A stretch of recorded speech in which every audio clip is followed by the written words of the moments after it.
Hello friends, welcome to our channel law related. आज हम discuss करेंगे सुप्रीम कोर्ट्स के रिसेंट जजमेंट्स जो कि लैंडमार्क है उनका सेकंड पार्ट, जो लॉ स्टूडेंट्स और लीगल प्रोफेशनल्स के लिए काफ़ी इम्पोर्टेंट है। चलिए शुरू करते हैं। आज का हमारा फर्स्ट केस है नवाज एलियास मुलानवास वर्सेस स्टेट ऑफ केरला।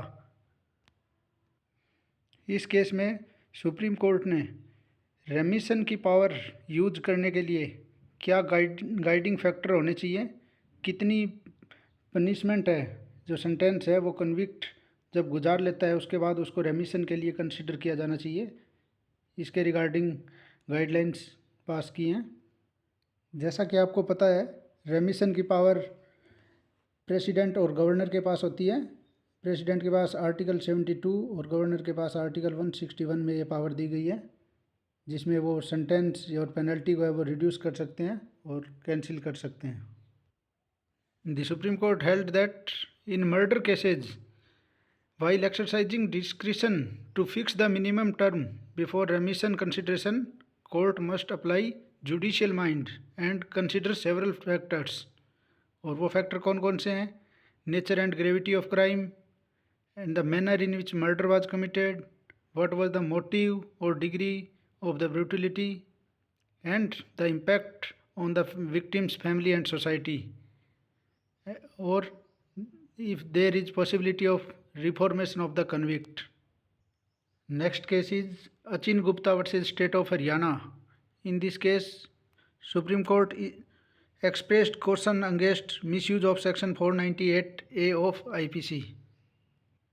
इस केस में सुप्रीम कोर्ट ने माना है कि सेक्शन 498A है उसको वुमेंस के प्रोटेक्शन के लिए बनाया गया था, लेकिन अब इसका मिसयूज हो रहा है हस्बैंड और उसकी फैमिली को हरास करने के लिए and to settle personal courts.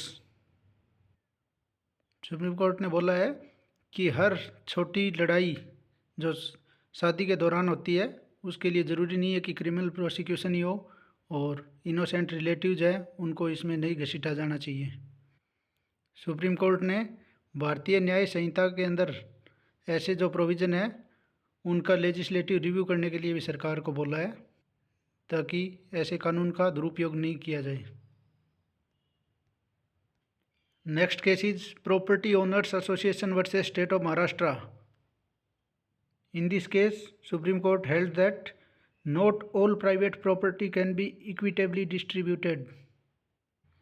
इस केस में मेन इशू था कि क्या सभी प्राइवेट प्रॉपर्टी है उनको आर्टिकल 39B के under material resource of the community मान सकते हैं, क्योंकि अगर उनको material resource of the community मान लिया तो स्टेट उनको टेक ओवर कर सकता है, उनका कंट्रोल, और उनको इक्विटेबली डिस्ट्रीब्यूट कर सकता है सोसाइटी के गुड के लिए। तो सुप्रीम कोर्ट ने बोला है कि all private owned property can not be considered as material resource of the community. Only those resources that are inherently public in nature और intended to for public benefit like natural resource और community property. सिर्फ तो state है वो article 39B का use करके किसी भी प्राइवेट प्रॉपर्टी का एक्विजिशन नहीं कर सकता है, क्योंकि ये जो fundamental right to property article 300A के अंदर है, जो कॉन्स्टिट्यूशनल राइट बन चुका है अभी, उसका हनन होगा, उसको वायलेशन होगा। Next case is Subhash Chakma versus union of India. In this case supreme court remark that legal aid to poor should not be poor. इसका मतलब आर्टिकल 39A के अंडर जो स्टेट की ड्यूटी है लीगल एड प्रोवाइड करने की, वो पुअर नहीं होनी चाहिए। सिर्फ इसलिए कि आप उसे फ्री लीगल एड दे रहे हो, इसका मतलब ये नहीं है कि आप उसको पुअर लीगल एड प्रोवाइड करो। सुप्रीम कोर्ट ने बोला है कि फ्री लीगल एड एक फॉर्मेलिटी या चैरिटी नहीं है, बल्कि एक कॉन्स्टिट्यूशनल ऑब्लिगेशन है under article 39A। It is meant to ensure that poverty does not obstruct access to justice, and the legal aid provided should be meaningful, competent, and effective. The state must ensure legal representation and support at all stages, and the quality of aid should not be compromised. Next case is Omkar Ramchandra Gond versus Union of India. In this case, Supreme Court held that benchmark disability alone cannot disqualify MBBS aspirants. In this case, main issue was whether candidates with benchmark disability can be disqualified from MBBS admission without individual assessment. The Supreme Court held that candidates near or above the benchmark disability level cannot be automatically disqualified from MBBS courses. The court held that decision must be based on individual functional assessment by a competent board, not merely on disability percentage, upholding the inclusive intent of the Rights of Persons with Disabilities Act 2016। इसका मतलब सिर्फ आप benchmark disability के कारण किसी candidate को MBBS में admission के लिए डिस्क्वालीफाई नहीं कर सकते हो, उसका individual functional assessment competent board से कंपलसरी है। Next case is Javed Ali महबूब मियाँ Syed versus state of Gujarat. In this case supreme court held that alleged criminal involvement cannot justify demolition of legally constructed property। यानी कोई पर्सन किसी के खिलाफ क्रिमिनल एक्टिविटी में involve होने का आरोप लगाए, सिर्फ उसी आधार पे आप उसकी जो लीगली कंस्ट्रक्ट की हुई प्रॉपर्टी है उसको डिमोलिश नहीं कर सकते। The supreme court held that such actions are against the principle of rule of law and due process, as punishment cannot be imposed on family members or through property demolition without following legal procedure। यानी किसी की legally construct की हुई property को demolish करना rule of law और due process के against है, इनका वायलेशन है, और उस पर्सन की फैमिली को भी पनिश करने के बराबर है। स्टेट का जो एक्शन है वो लॉ के ऊपर बेस होना चाहिए, न कि रिटेलिएशन और एक्स्ट्रा जुडिशियल मेजर्स पे, और जो भी डिमोलिशन हो वो लीगल नोटिस और म्यूनसिपल रेगुलेशंस के अकॉर्डिंग होना चाहिए। सिर्फ किसी पर्सन के क्राइम में इन्वॉल्व होने के ग्राउंड पे आप उसकी लीगली कंस्ट्रक्ट की हुई प्रॉपर्टी को डिमोलिश नहीं कर सकते हैं। Next case is in reference directions in the matter of demolition of structures. ये केस भी पहले वाले केस की तरह ही प्रॉपर्टी डिमोलिशन से रिलेटेड है, जिसमें सुप्रीम कोर्ट ने बोला है कि demolitions can not be use as a retribution. आप बदले की भावना से किसी की प्रॉपर्टी डिमोलिश नहीं कर सकते हैं। जो ड्यू प्रोसेस है लॉ का वो फॉलो होना बहुत ज़रूरी है। डिमोलिशन एक लीगल प्रोसेस है, पनिशमेंट का टूल नहीं है। सुप्रीम कोर्ट ने कहा है कि बिना नोटिस और ड्यू प्रोसेस फॉलो किए बिना किसी के स्ट्रक्चर का डिमोलिश करना आर्बिट्रेरी और अनकॉन्स्टिट्यूशनल है। Next case is just rights for children alliance and another versus S Harish and others. In this case supreme court held that possession of child sexual exploitative and abusive material is an offense even without intent to distribute।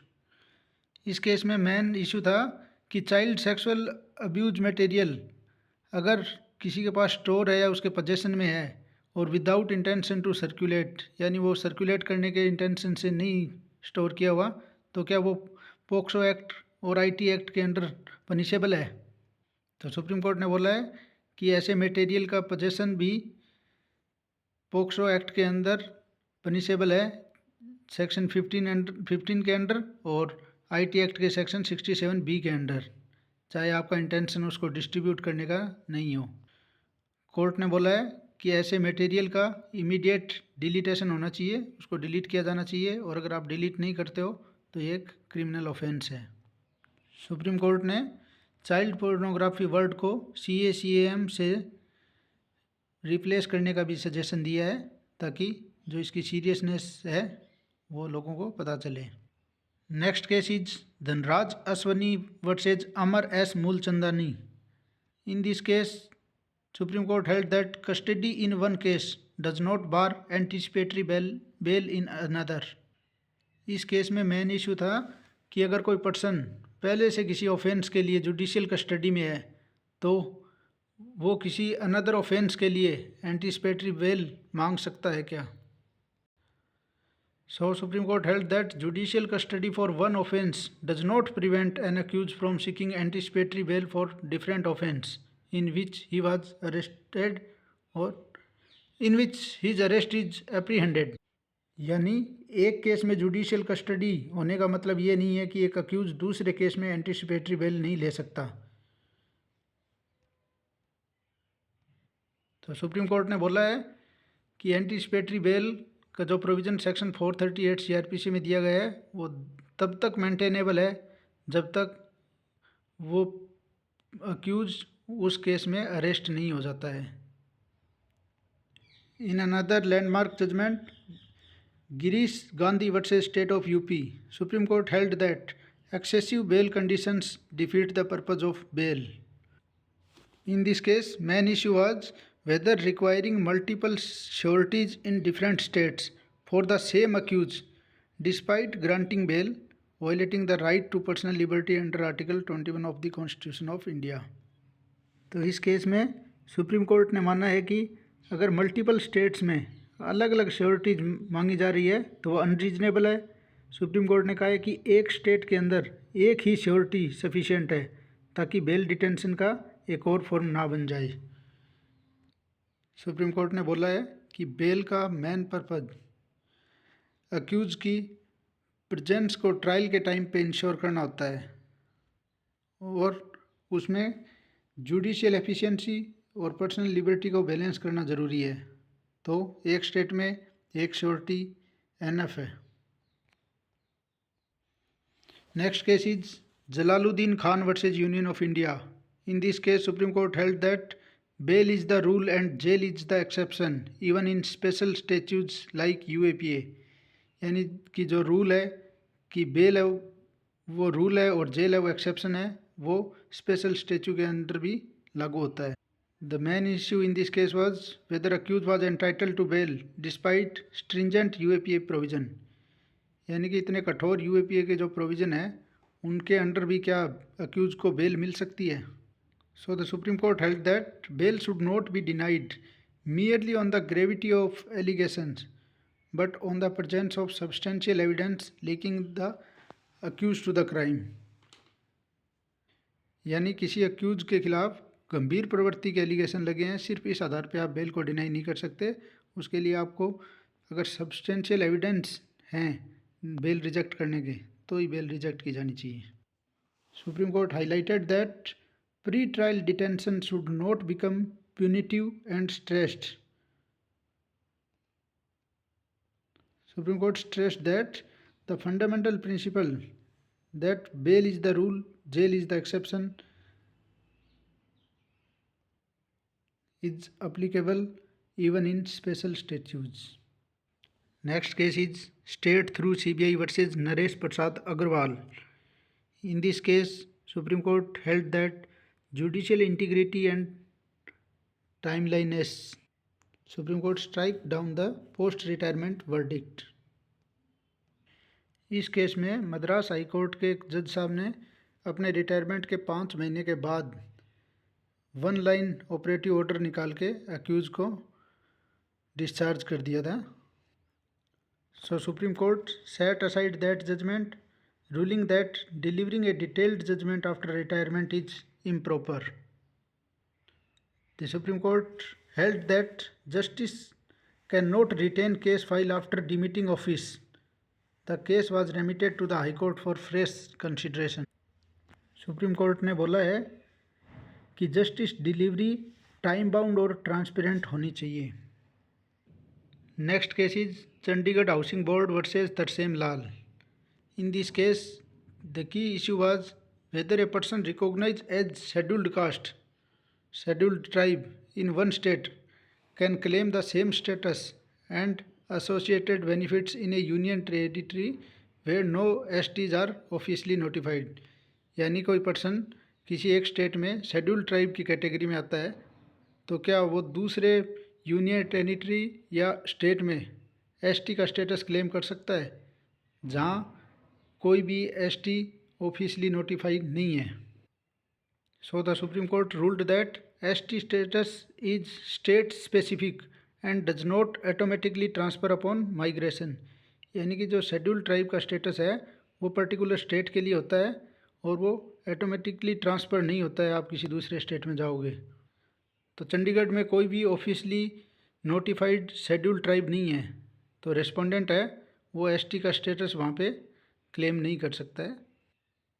Supreme court reinforce that constitutional protection for STs are regionally defined and do not extend beyond notified area। यानी कि जो schedule tribe को constitutional protection दिया गया है वो regional basis पे दिया गया है और वो सिर्फ जो नोटिफाइड एरिया है उन्हीं के अंदर लागू होगा। इसका मतलब एक स्टेट में ST स्टेटस मिलने का मतलब ये नहीं कि वो बेनिफिट्स ऑटोमेटिकली दूसरे यूनियन टेरिटरी में भी एप्लीकेबल होंगे। Next infamous case is Bilkis Yakub Rasool versus union of India. In this case the key issue was whether the Gujarat government's decision to grant remission to the convicts in the Bilkis Bano case was legally valid and in accordance with constitutional principles. तो जो Gujarat government ने Bilkis Bano case के जो accuse थे उनको रेमिशन की power use करते हुए रेमिट कर दिया था, तो क्या वो लीगली वैलिड है, क्या कॉन्स्टिट्यूशनल के प्रिंसिपल्स के अकॉर्डिंग है? तो सुप्रीम कोर्ट ने बोला है कि जो गुजरात गवर्नमेंट का रेमिशन ऑर्डर है वो जुडिशियल रिव्यू का सब्जेक्ट है और आप रेमिशन को आर्बिट्रेरी या लीगल प्रिंसिपल के वायलेशन में एक्सरसाइज नहीं कर सकते हो। The supreme court held that the decision must align with justice, fairness and public interest considering the severity of the crime and victims right.